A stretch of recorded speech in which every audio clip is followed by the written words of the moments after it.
ನಮಸ್ತೆ ಸ್ನೇಹಿತರೆ, ವಿಸ್ಮಯ ಕ್ಷಣ ಯೂಟ್ಯೂಬ್ ಚಾನಲ್ಗೆ ಮತ್ತೊಮ್ಮೆ ಸ್ವಾಗತ. ಕಳೆದ 4,000 ವರ್ಷಗಳ ಹಿಂದಿನ ಹೂತು ಹೋಗಿರುವ ಈ ಪಿರಮಿಡ್ ಹಿಂದೆ ಖಂಡಿತವಾಗಿಯೂ ಯಾವುದೋ ರಹಸ್ಯ ಅಡಗಿದೆ ಎಂದು ಸಂಶೋಧಕರು ನಂಬಿದ್ದರು. ಅವರು ಈ ರಹಸ್ಯವನ್ನು ಯಾವುದೇ ಬೆಲೆ ತೆತ್ತಾದರೂ ತಿಳಿದುಕೊಳ್ಳಬೇಕಾಗಿತ್ತು. ಆದ್ದರಿಂದ ಅವರು ರೋಬೋಟ್ನ ಮುಂದೆ ಒಂದು ಡ್ರಿಲ್ ಯಂತ್ರವನ್ನು ಸ್ಥಾಪಿಸಿದರು. ಅದು ಆ ಚಪ್ಪಡಿಯಲ್ಲಿ ರಂಧ್ರವನ್ನು ಮಾಡಿತು. ಈಗ ಈ ರಂಧ್ರದೊಳಗೆ ಒಂದು ಕ್ಯಾಮರಾವನ್ನು ಕಳಿಸಲಾಯಿತು. ಅದು ಕಳೆದ 4,500 ವರ್ಷಗಳಲ್ಲಿ ಯಾರು ನೋಡದ ಸ್ಲ್ಯಾಬ್ನ ಆಚೆಗಿನ ದೃಶ್ಯವನ್ನು ನೋಡಿತು. ವಿಡಿಯೋಗಳು ಮತ್ತೊಮ್ಮೆ ಸಂತೋಷವನ್ನು ತೋರಿದಾಗ ಈಜಿಪ್ಟ್ನಲ್ಲಿ ಒಟ್ಟು 138 ಎತ್ತರದ 3 ಅಡಿ ಪಿರಮಿಡ್ಗಳಿವೆ. ಅವು ಕಳೆದ ಸಾವಿರಾರು ವರ್ಷಗಳಲ್ಲಿ ಡಜನ್ಗಟ್ಟಲೆ ಭೂಕಂಪನಗಳ ಮತ್ತು ಅನೇಕ ಅಪಾಯಕಾರಿ ಬಿರುಗಾಳಿಗಳನ್ನು ಎದುರಿಸಿವೆ. ಆದರೆ ಅವುಗಳಲ್ಲಿ ಒಂದೂ ಕೂಡ ಒಂದು ಸ್ಥಳದಿಂದ ಮತ್ತೊಂದು ಸ್ಥಳಕ್ಕೆ ಸ್ಥಳಾಂತರಗೊಂಡಿರುವುದು ಸಾಧ್ಯವಿಲ್ಲ. ಇವುಗಳಲ್ಲಿ ಅತಿ ಎತ್ತರವಾದ ಮತ್ತು ದೊಡ್ಡ ಪಿರಮಿಡ್ ಗೀಜಾದ ಗ್ರೇಟ್ ಪಿರಮಿಡ್ ಮತ್ತು ಪಿರಮಿಡ್ನ ಬುಡದ ವಿಸ್ತೀರ್ಣ 31 ಆಗಿದೆ. ಅಂದರೆ ಆಶ್ಚರ್ಯಕರವಾಗಿ ಈ ಕಂಬದೊಳಗೆ 1 ಅಥವಾ 2 ಅಲ್ಲ, 9 ಫುಟ್ಬಾಲ್ ಮೈದಾನದ ಚೌಕಟ್ಟುಗಳು ಹೊಂದಿಕೊಳ್ಳುತ್ತವೆ.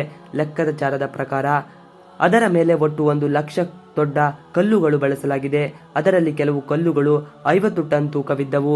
ಆದರೆ ನಾವು ಅದರ ಒಟ್ಟು ತೂಕವನ್ನು ಅಂದಾಜು ಮಾಡಿದರೆ ನಂತರ ಕಲ್ಲುಗಳ ತೂಕ 60 ಲಕ್ಷ ಟನ್ಗಳು. ಇದು 12 ಬುರ್ಜ್ ಖಲೀಫಾದ ತೂಕಕ್ಕೆ ಸಮಾನಾಗಿರುತ್ತದೆ.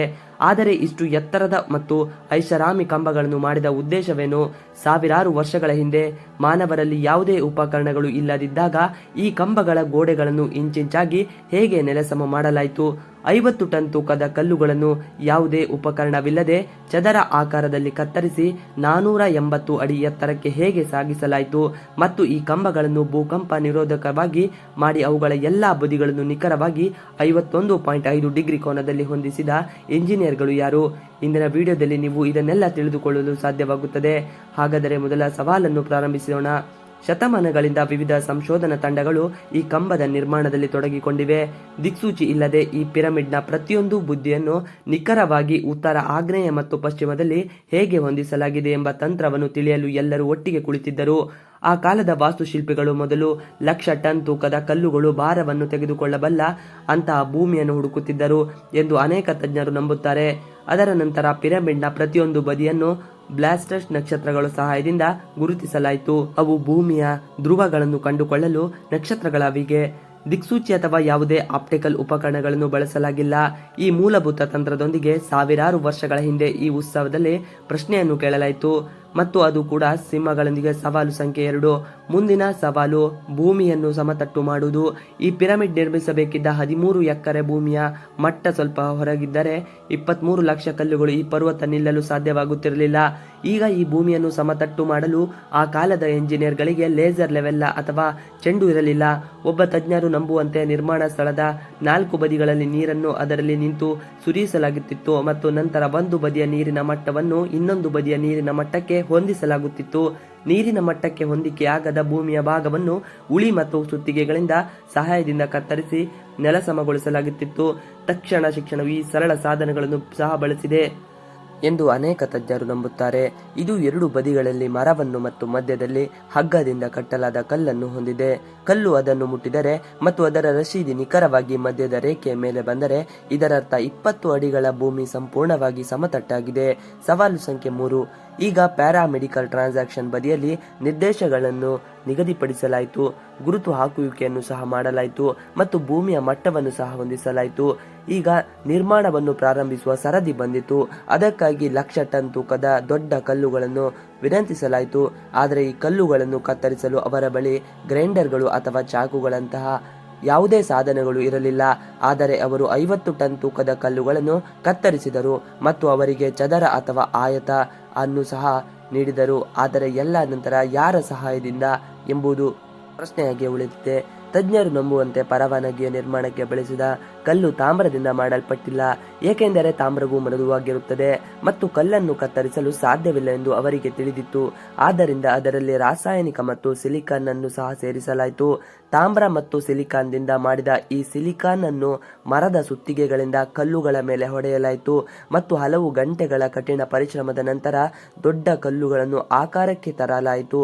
ಸವಾಲು ಸಂಖ್ಯೆ 4. ಈಗ ಇಂದು ಸುಣ್ಣದ ಕಲ್ಲು ಎಂದು ಕರೆಯಲ್ಪಡುವ ಈ ವಿಶೇಷ ರೀತಿಯ ಕಲ್ಲನ್ನು ಪಿರಮಿಡ್ ನಿರ್ಮಾಣ ಬದಿಯಿಂದ 250 ಕಿಲೋಮೀಟರ್ ದೂರದಲ್ಲಿರುವ ದೌರಾ ನಗರದಲ್ಲಿ ಕತ್ತರಿಸಲಾಗುತ್ತಿತ್ತು. ಈಗ ಈ ಕಲ್ಲನ್ನು ಸಾಗಿಸುವುದು ಸಮಸ್ಯೆಯಾಗಿತ್ತು. ಪ್ರತಿಯೊಂದು ಕಲ್ಲು 50 ಟನ್ ತೂಕವಿತ್ತು. ಆದರೆ 50,000 kg, ಇದು ಸರಿಸುಮಾರು 3 ಪ್ರಯಾಣಿಕರ ಬಸ್ಗಳ ತೂಕಕ್ಕೆ ಸಮನಾಗಿರುತ್ತದೆ. ಮತ್ತು ಅಂತಹ ಲಕ್ಷಾಂತರ ಕಲ್ಲುಗಳನ್ನು ಸಾಗಿಸಬೇಕಾಗಿತ್ತು. ಅಂತಹ ದೊಡ್ಡ ತೂಕವನ್ನು ಸಾಗಿಸಲು ಆ ಯುಗದಲ್ಲಿ ಯಾವುದೇ ಪ್ರಾಣಿಗಳನ್ನು ಬಳಸಲಾಗುತ್ತಿರಲಿಲ್ಲ ಅಥವಾ ಅವರಿಗೆ ಮರಗಳನ್ನು ಸಹ ಬಳಸುವಂತಿರಲಿಲ್ಲ. ಆಶ್ಚರ್ಯಕರವಾಗಿ ಈ ಕೆಲಸವನ್ನು ದೋಣಿಗಳು ಮತ್ತು ದೋಣಿಗಳ ಸಹಾಯದಿಂದ ಮಾಡಲಾಯಿತು. ಹೌದು, ಟೋರಾ ಮತ್ತು ವೀಸಾ ನಡುವೆ ಇರುವ ನದಿಗಳನ್ನು ಬಳಸಿಕೊಳ್ಳಲಾಯಿತು ಮತ್ತು ಕಲ್ಲುಗಳನ್ನು ದೊಡ್ಡ ದೋಣಿಗಳಲ್ಲಿ ತುಂಬಿಸಿ ಮೇಲಕ್ಕೆ ಸಾಗಿಸಲಾಯಿತು. ಈ ಕೆಲಸ ಅಷ್ಟು ಸುಲಭವಲ್ಲ ಎಂದು ತಜ್ಞರು ನಂಬುತ್ತಾರೆ. ಹಡಗುಗಳಲ್ಲಿ ಅಂತಹ ಬೃಹತ್ ಕಲ್ಲುಗಳನ್ನು ಲೋಡ್ ಮಾಡಲು ಮತ್ತು ಇಳಿಸಲು ಕನಿಷ್ಠ 500 ಕಾರ್ಮಿಕರ ಸೈನ್ಯವನ್ನು ಒಂದೇ ಸಮಯದಲ್ಲಿ ತೊಡಗಿಸಿಕೊಳ್ಳುತ್ತಿದ್ದರು. ಸವಾಲು ಸಂಖ್ಯೆ 5. ಸ್ಪಿರಿಟ್ ನಿರ್ಮಾಣದ ಬಗ್ಗೆ ಸಂಶೋಧನೆ ನಡೆಸುತ್ತಿದ್ದ ತಜ್ಞರು ತಂಡವು ಈಗ ಅವರ ಅನೇಕ ಪ್ರಶ್ನೆಗಳಿಗೆ ಉತ್ತರವನ್ನು ಪಡೆದುಕೊಂಡಿತ್ತು. ಆದರೆ ಒಂದು ವಿಷಯ ಅವರನ್ನು ಯಾವಾಗಲೂ ಕಾಡುತ್ತಿತ್ತು. ಸುಣ್ಣದ ಕಲ್ಲುಗಳನ್ನು ಕತ್ತರಿಸಲಾಯಿತು, ಸಾಗಿಸಲಾಯಿತು ಮತ್ತು ನಿರ್ಮಾಣದ ಸಮಯದಲ್ಲಿ ಅವು ಒಂದಕ್ಕೊಂದು ಬೀಳಲು ಪ್ರಾರಂಭಿಸಿದವು. ಕಲ್ಲುಗಳನ್ನು ಅಷ್ಟು ಎತ್ತರಕ್ಕೆ ಹೇಗೆ ಸಾಗಿಸಲಾಯಿತು ಎಂಬುದು ಸಮಸ್ಯೆಯಾಗಿತ್ತು. ಪರವಾನಗಿಯ ನಿರ್ಮಾಣಕ್ಕೂ ಮೊದಲು ಇದನ್ನು ಯೋಚಿಸಲಾಗಿತ್ತು ಎಂದು ಅನೇಕ ತಜ್ಞರು ನಂಬುತ್ತಾರೆ. ಅಥವಾ ಅವರು ಸುರುಳಿಯಾಕಾರದ ಟ್ರ್ಯಾಕ್ ಮೂಲಕ ಅಥವಾ ಅಂಕುಡೊಂಕಾದ ರೀತಿಯಲ್ಲಿ ಹೋಗುತ್ತಿದ್ದರು. ಆದರೆ 50,000 kg ತೂಕದ ಕಲ್ಲುಗಳನ್ನು ಕಾರ್ಮಿಕರ ಸೈನ್ಯದ ಸಹಾಯದಿಂದ ಮೇಲಕ್ಕೆ ಎಳೆಯಲಾಗುತ್ತಿತ್ತು ಎಂಬುದು ಖಚಿತ. ಸವಾಲು ಸಂಖ್ಯೆ 6. ಇದು ಕೇವಲ ಲಕ್ಷಾಂತರ ಕೆಲಸಗಾರರು, ಉಳಿಗಳು ಮತ್ತು ಸುತ್ತಿಗೆಗಳೊಂದಿಗೆ ಸುಣ್ಣದ ಕಲ್ಲುಗಳನ್ನು ಕತ್ತರಿಸಿ ಅಂತಹ ಬೃಹತ್ ಕಲ್ಲುಗಳನ್ನು ಸಾಗಿಸುವ ಬಗ್ಗೆ ಅಲ್ಲ. ಈ ಪಿರಮಿಡ್ ಒಳಗೆ ವಿಭಾಗಗಳು ಇದ್ದವು, ಆದರೆ ಅವುಗಳ ಒಳಗೆ ಹೋಗುವುದರ ಬಗ್ಗೆ ಒಂದು ಮಾರ್ಗ ಮತ್ತು ಅನೇಕ ಸಣ್ಣ ಸುರಂಗಗಳು ಸಹ ಮಾಡಲಾಯಿತು. ಉಳಿದೆಲ್ಲವೂ ಚೆನ್ನಾಗಿದೆ, ಆದರೆ ಒಂದು ವಿಷಯ ತಜ್ಞರನ್ನು ಆಶ್ಚರ್ಯಗೊಳಿಸಿತು. ಮತ್ತು ಒಳಗಿನ ವಿಭಾಗದಲ್ಲಿ ಬಳಸಲಾಗದ ಕಲ್ಲು ಸುಣ್ಣದ ಕಲ್ಲು ಅಲ್ಲ, ಬದಲಾಗಿ ಗ್ರಾನೈಟ್ ಆಗಿತ್ತು. ಹೌದು, ಗ್ರಾನೈಟ್ ಅಂತಹ ಕಲ್ಲು.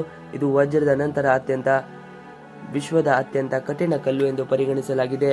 ಆ ಕಾಲದಲ್ಲಿ ಪಿರಮಿಡ್ ಬಳಕೆಯಲ್ಲಿ ಈ ಗ್ರಾನೈಟ್ ಕಲ್ಲನ್ನು ಸಹ ಬಳಸಲಾಗುತ್ತಿತ್ತು. ಇದೊಂದು ಆಶ್ಚರ್ಯಕರ ಸಂಗತಿಯೇ ಆಗಿತ್ತು. ನೆಲದಿಂದ 480 ಅಡಿ ಎತ್ತರದ ಈ 4,000 ವರ್ಷಗಳಷ್ಟು ಹಳೆಯ ಪಿರಮಿಡ್ ಒಳಗೆ ಏನಿತ್ತು? ಇದನ್ನು ತಿಳಿದುಕೊಳ್ಳಲು ಸಂಶೋಧಕರು ಪಿರಮಿಡ್ ಒಳಗೆ ಕ್ಯಾಮೆರಾ ಇರುವ ರೋಬೋಟ್ ಅನ್ನು ಕಳಿಸಿದರು. ಈ ಎಲ್ಲ ಹಿಂದಿನ ಕಾರಣವನ್ನು ತಿಳಿದ ನಂತರ ಅವರಿಗೆ ಆಶ್ಚರ್ಯ ಸಂಗತಿಯೊಂದು ಎದುರಾಗಿತ್ತು.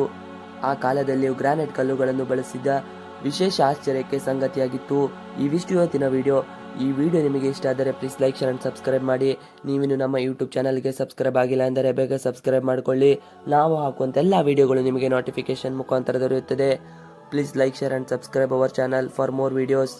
Thanks for watching video. Please like, share and subscribe our channel for more videos.